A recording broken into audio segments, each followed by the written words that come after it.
Assalamualaikum warahmatullahi wabarakatuh.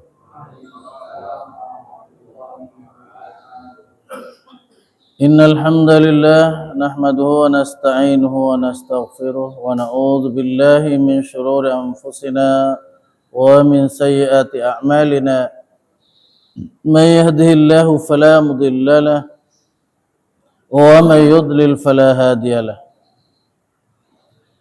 أشهد أن لا إله إلا الله وحده لا شريك له وأشهد أن محمدا عبده ورسوله لا نبي بعده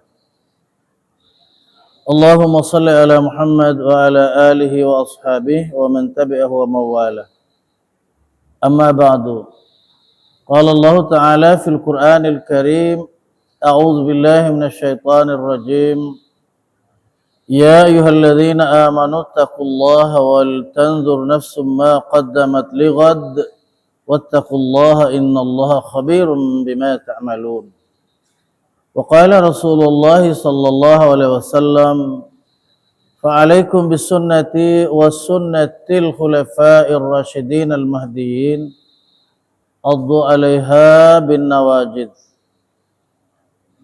Para ikhwan dan akhwat muslimin muslimat yang dirahmati Allah Subhanahu wa taala. Alhamdulillah pada malam hari ini kita patut bersyukur pada Allah Subhanahu wa taala atas limpahan nikmatnya, utamanya nikmat iman, nikmat Islam dan nikmat akhlakul karimah atau nikmat ihsan. Juga nikmat kesempatan dan kesehatan sehingga kita dapat hadir di dalam majelis ta'lim ini.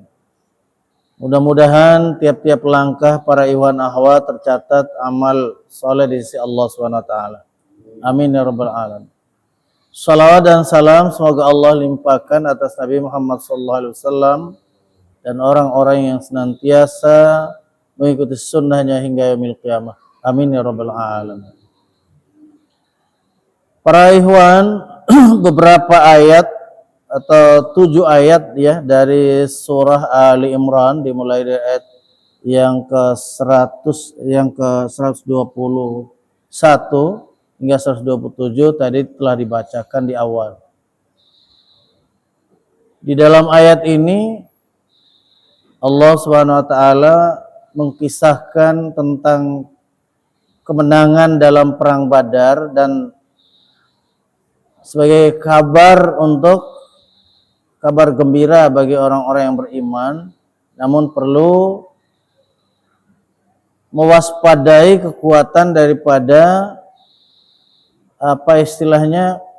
kekuatan balik dari kekuatan musuh kaum kafir Quraisy, sehingga setahun kemudian terjadilah yang namanya perang Uhud.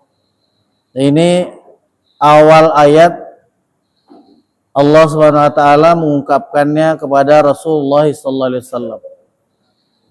Mari para ikhwan dan akhwat kita sama-sama menekuni sejenak tentang kisah peperangan pada zaman Rasulullah sallallahu alaihi wasallam, baik itu Badar maupun Uhud. A'udzubillahi minasyaitonirrajim. Wa idza min ahlika tubawwa'ul mu'minina maqa'ida lil qital. Dan ingatlah oleh engkau wahai Rasul ya, ketika kamu berpagi-pagi hari, ketika engkau Muhammad berangkat pada pagi hari untuk mengatur orang-orang mukmin pada tiap pos-pos mereka, ya, pos untuk pertempuran atau peperangan. Allah Maha mendengar, Maha mengetahui. Para ikhwan dan akhwat rahimakumullah, demikian pentingnya untuk memberikan pengarahan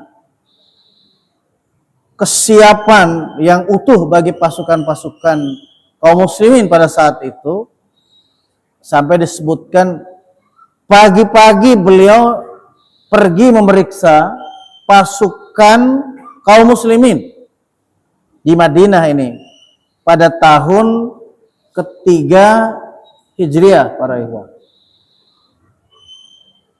Telah didahului pada tahun kedua Hijriah kemenangan kaum muslimin secara gilang gemilang menghadapi 1000 pasukan, ya 1000 orang pasukan kafir Quraisy yang tentu pada saat itu adalah dipimpin oleh pimpinan orang-orang Quraisy, terutama ya Abu Sufyan, ya, sampai kepada perang Uhud itu nanti Abu Sufyan yang memimpin. Kemudian kita baca lagi, sambung, kita masuki ayat yang 122.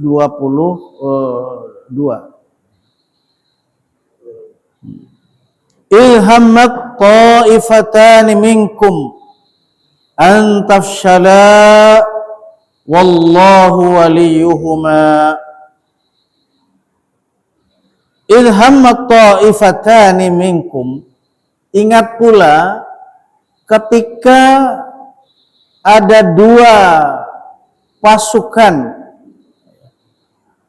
ada 2 ta'ifah yang ingin mengundurkan diri karena merasa takut. Nah, coba.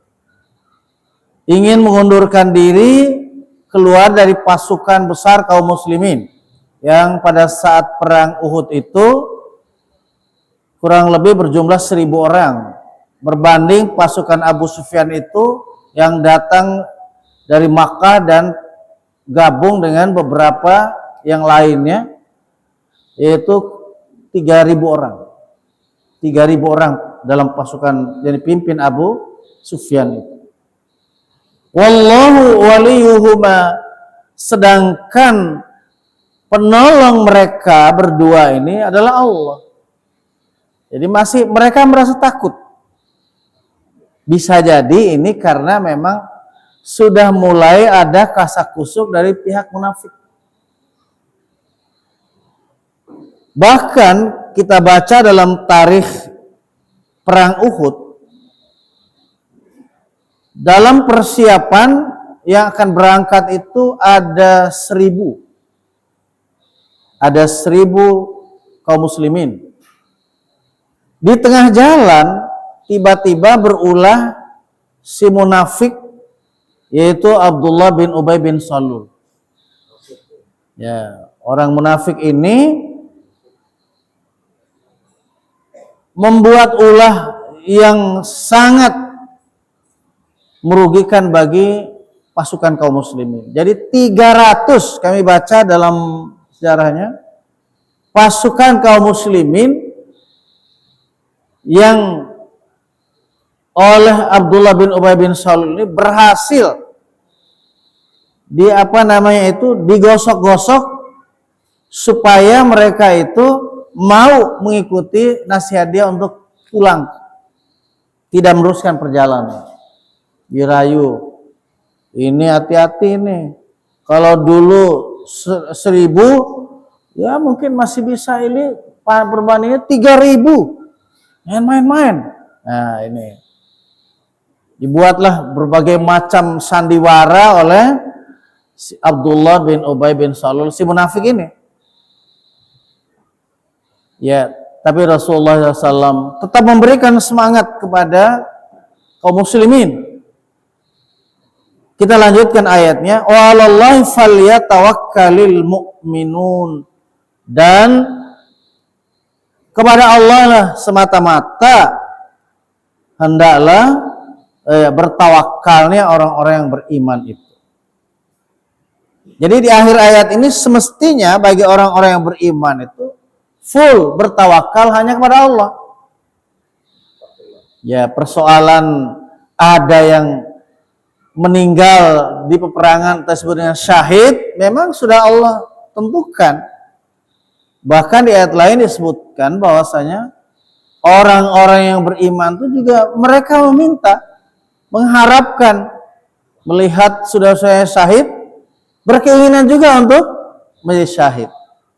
Ya, ketika sudah ada dalam kenyataannya, kok bisa menjadi takut.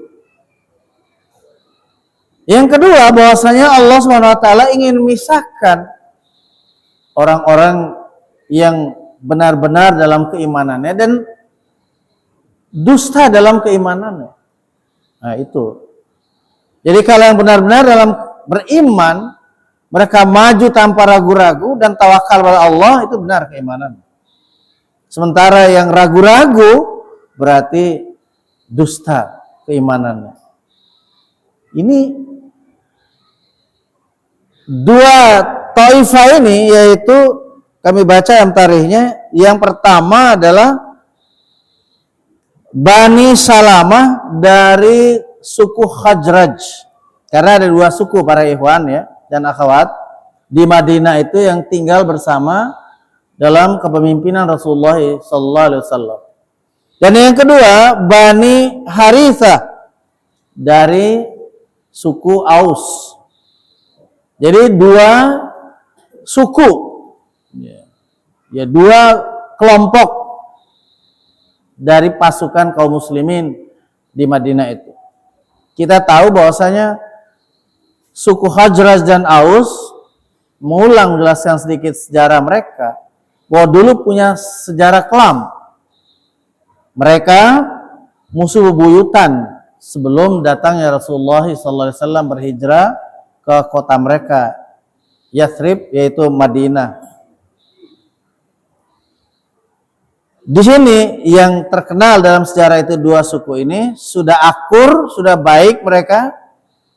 Nah, dua bani ini yang mulai terpengaruh oleh rayuan-rayuan ataupun tipu muslihat dari para munafikun, terutama Abdullah bin Ubay bin Salul tadi.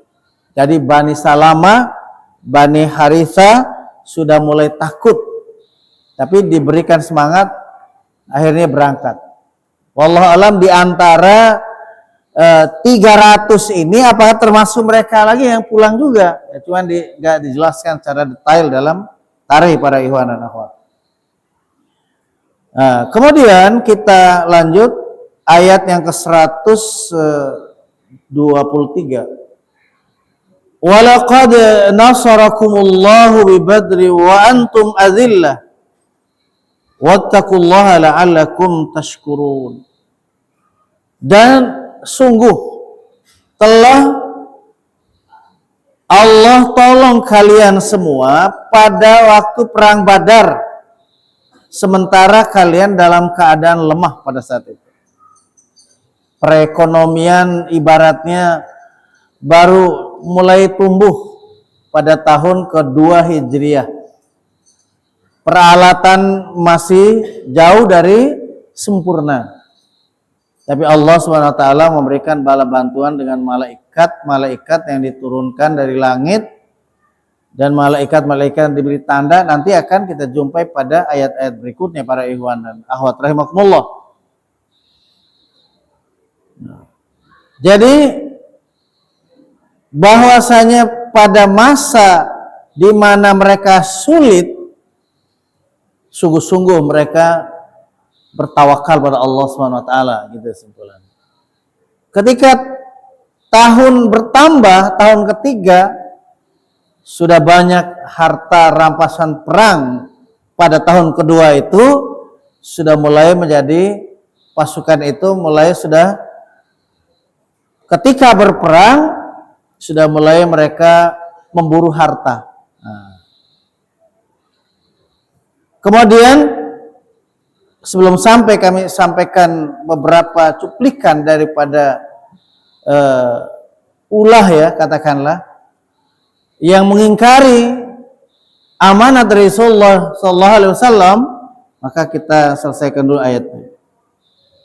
Fattaqullaha la'allakum tashkurun, maka bertakwalah kamu kepada Allah agar kamu semua bersyukur. Ya. Para ikhwan akhwat rahimakumullah, ketika terjadi perang Uhud itu dengan jumlah yang jadi berangkat adalah 700, Rasulullah SAW menempatkan pasukan panah itu 50 orang di atas Gunung Uhud. Amanat beliau, jangan kalian turun sebelum ada perintah turun dari Rasulullah SAW. Itu amanat. Dan amanat itu dipegang oleh pimpinan dari pasukan panah ini. Namanya Abdullah, nama beliau, kami biar tepat, Abdullah bin Jubair. Namun teruji para ikhwan, di awal terjadinya perang Uhud itu, pasukan Abu Sufyan kocar-kacir dibuat oleh kaum muslimin dengan pasukan panah yang sudah berdiri kokoh di atas bukit. Pasukan kuda tidak berani masuk karena sekali dibidik kena kuda kemudian sudah mulai repot urusan mereka, kan gitu ya para ikhwan akhwat ya. Tidak berani masuk pasukan kuda itu.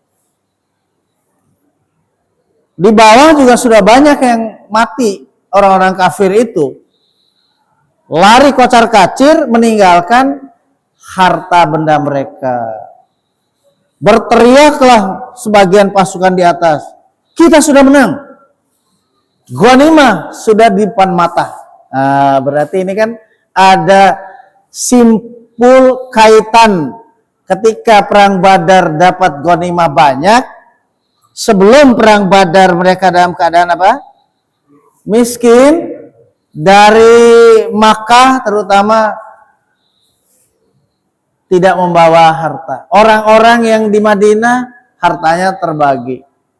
Kemudian mulai tergoda dengan harta para ikhwan dan akhwat rahimakumullah. Turun. Itu di depan mata sudah ghanimah. Dikompori oleh yang teman yang lain. Ayo, tunggu apa lagi? Nah, dalam sejarahnya ada yang bilang tunggu apa lagi. Kemudian pimpinan pasukan nggak kalah sigap berteriak, jangan mengkhianati amanat Rasulullah SAW. Jangan turun. Tapi ya namanya manusia kalau sudah tersirap matanya oleh harta itu tak peduli, sudah tunggu apa lagi? Ayo turun. Rupanya di ujung sana pasukan berkuda lihat pemanah turun, kesempatan ini katanya. Melaju mereka dengan kencang dan pada saat itu ada seorang budak yang memegang tombak, membidikan tombaknya. Dari jauh dia melempar tombak itu. Ya, dan tombak itu pas mengenai ulu hatinya Pamanda Hamzah, paman Rasulullah SAW. Syahidlah Hamzah pada saat itu. Seorang pemimpin pada saat itu syahid biasa menggoncangkan dari pihak pasukan ya, bagaimanapun terganggu mereka ya.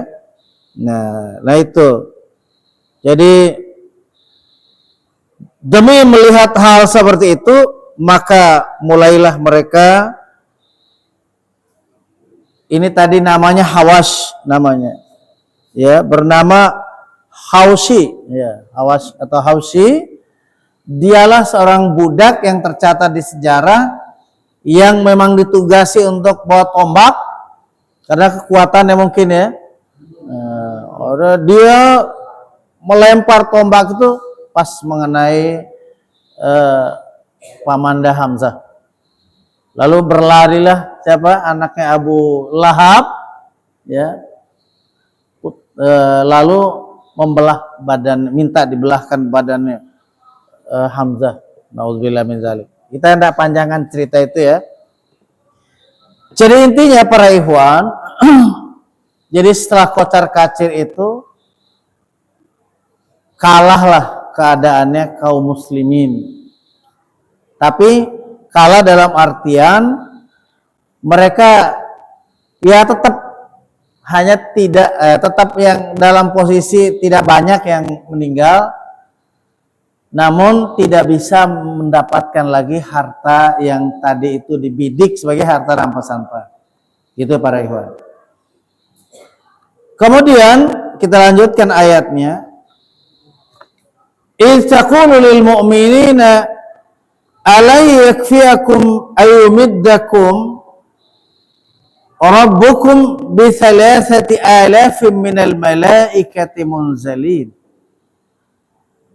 Ingatlah ketika kamu berkata kepada orang-orang beriman, tidakkah cukup bagi kalian bahwasanya Tuhan kamu Allah SWT menolong kamu, membantu kamu dengan 3.000 malaikat yang diturunkan dari langit? Makanya jawabnya bala, tentu benar, gitu maksudnya bala. Benar bahwa dengan diturunkan malaikat dari langit oleh Allah SWT, maka terbantu keadaan orang-orang pasukan kaum muslimin. Namun ada yang perlu digarisbawahi dalam hal ini para ikhwan. Seperti apapun bala bantuan ternyata bisa mengalami kekalahan manakala tidak mentaati amir, tidak mentaati pemimpin. Karena Rasulullah SAW pemimpin utama bagi kaum muslimin, baik dalam keadaan biasa di tengah masyarakat maupun di tengah medan perang. Nah ini Rasulullah SAW telah memberikan amanat kepada pemimpin pasukan panah, dan pasukan panah pun mentaati amanat itu. Namun pasukannya tidak mentaati seluruhnya. Sebagian memaksiati amanat itu. Bala, sungguh benar. In tasbiru wa tattaqu, bila kalian sungguh-sungguh sabar dan sungguh-sungguh bertakwa, wa ya'tukum min fawrihim hadza yumdidkum rabbukum bi 5,000 minal malaikati musawwimin. Ya. Kemudian lanjutan daripada firman Allah SWT yang artinya, jika kamu benar-benar sabar, bertakwa ketika mereka datang menyerang kamu dengan tiba-tiba, niscaya Allah menolong kamu dengan 5.000 malaikat yang memakai tanda. Apa lajur yang terjadi para ikhwan? Sungguh sangat disayangkan. Jadi mental ya istilahnya ya, mental yang sudah diracuni dalam tanda petik oleh pengaruh memburu harta tadi ya. Melihat ghanimah, mereka tidak lagi mematuhi amanat. Jadi melanggar amanat itu fatal akibatnya.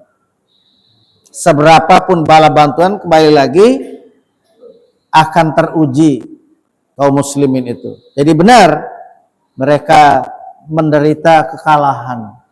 Ini pelajaran bagi kita sekarang ini. Yang kita ambil adalah manakala kalau sudah ada amanat terus dikhianati,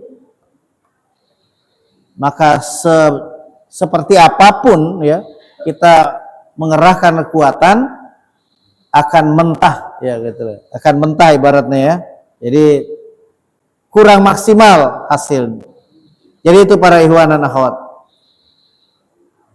Wa ma ja'alahu Allahu illa busyra lakum, dan tiadalah Allah menjadikan bagi kamu, ya ini kemenangan perang ya, perang Badar yang 1 tahun sebelumnya, illa busyra lakum, melainkan untuk kabar gembira bagi kamu, walitatma'inna qulubukum bih, supaya menjadikan ketenangan di dalam hati kalian semua, di dalam keimanan, di dalam merawat kasih sayang sesama orang-orang mukmin, supaya hidup mematuhi pemimpin, mematuhi Rasulullah SAW, dan bitanah beliau yang mengatur pada tiap-tiap wilayah, tiap-tiap suku, tiap kabilah yang telah ditetapkan oleh Rasulullah SAW untuk memberikan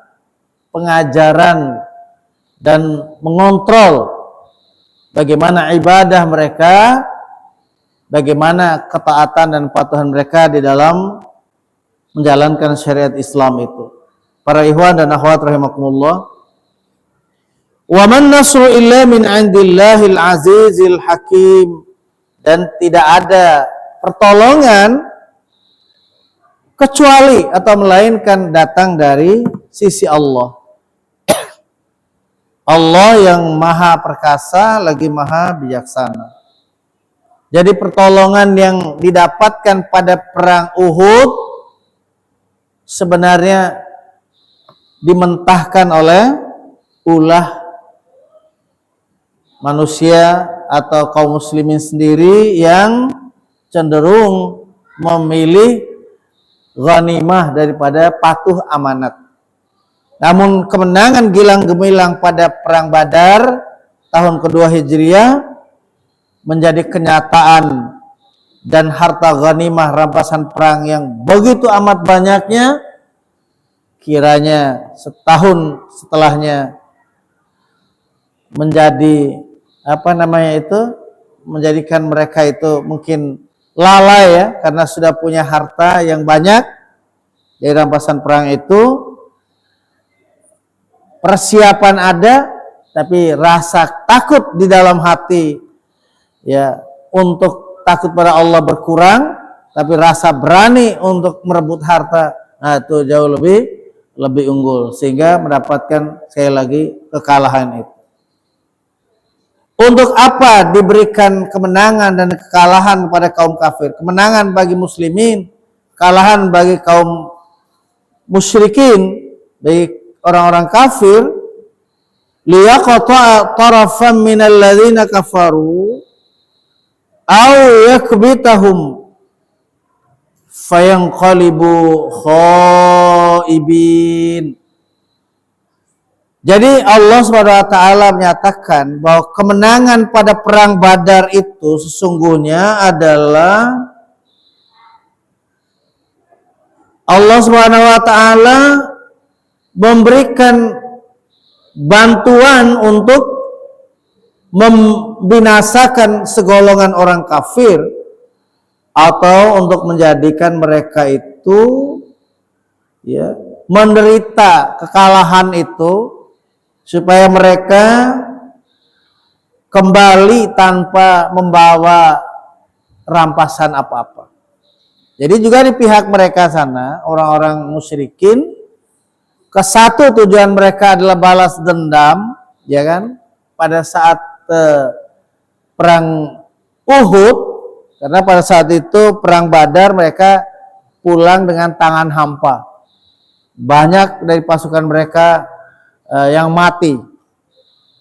Sekarang mereka membidik pimpinan-pimpinan. Kalau tidak keliru bahwa di kalangan orang musyrikin pada saat perang Badar itu, pimpinan pasukan mereka, tokohnya ada 70 yang mati. Betul ya? 70 yang mati di kalangan itu. Sementara berhasil ditawan 70 dari kalangan tokoh-tokoh mereka di bawah pimpinan dari pasukan-pasukan itu. Berhasil ditawan.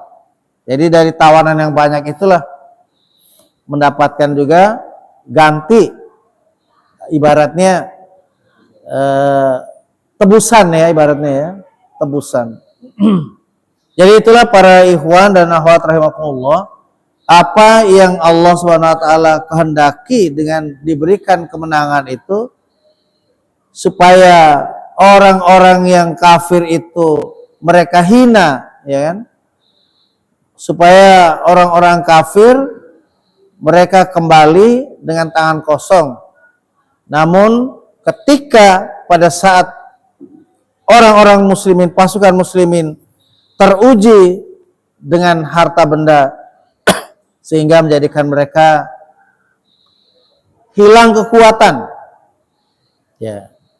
Kalaupun tidak semuanya kita katakan berkurang kekuatannya. Karena apa? Karena adanya sebahagian, mulai dari pertama, ya, kita simpulkan yang pertama, dua pasukan dari dua bani yang mereka itu sudah takut untuk berangkat. Yang kedua, ini kasusnya ya. Nah, yang kedua itu para ikhwan, yaitu adanya pembelotan 300 orang pada saat itu. 300 pasukan karena dihasut oleh Abdullah bin Ubay bin Salul, si munafik yang sesungguhnya pada waktu itu layak dia untuk dihukum kisos, dihukum mati. Namun karena Rasulullah SAW melihat bahwasanya ini akan lebih besar madaratnya apabila Abdullah bin Ubay bin Salul dibunuh, karena orang-orang di luar sana musyrikin, orang-orang kafir sudah melihat bahwa Abdullah bin Ubay bin Salul itu selalu berada di dalam shaf salat, bahkan shaf yang terdepan.